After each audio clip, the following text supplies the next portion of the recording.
Arestuhin! Bato de la Rosa! Bato de la Rosa! Arestuhin! Arestuhin! Bato de la Rosa! Arestuhin! Arestuhin! Arestuhin! Arestuhin! Bato de la Rosa! Arestuhin! Arestuhin! Bato de la Rosa! Bato de la Rosa! Arestuhin! Arestuhin! Bato!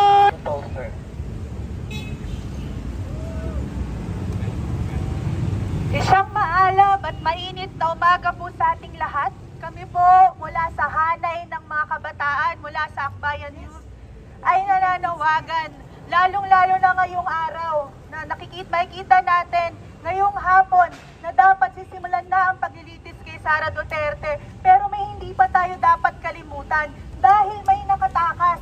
May nakatakas mula sa loob ng Senado, may nakatakas mula sa kamay ng pananagutan.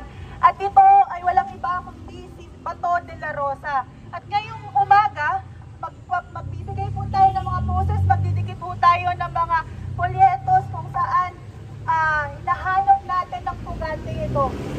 Ngayong umaga, ang mga kabataan ay maniningil. Ang mga kabataan ay patuloy na maghahanap ng hustisya. Kinakailangan ilabas na si Bato de la Rosa at kinakailangan managot din ang mga senador na nagpatakas dito. Hanapin ang isang certified fugitive na pinaghahanap ng batas na tumakas nung nakaraang linggo. Kaya ngayong umaga po ay sisimulan natin itong postering at ito po ay isang manhunt. Manhunt po para sa isang pugante.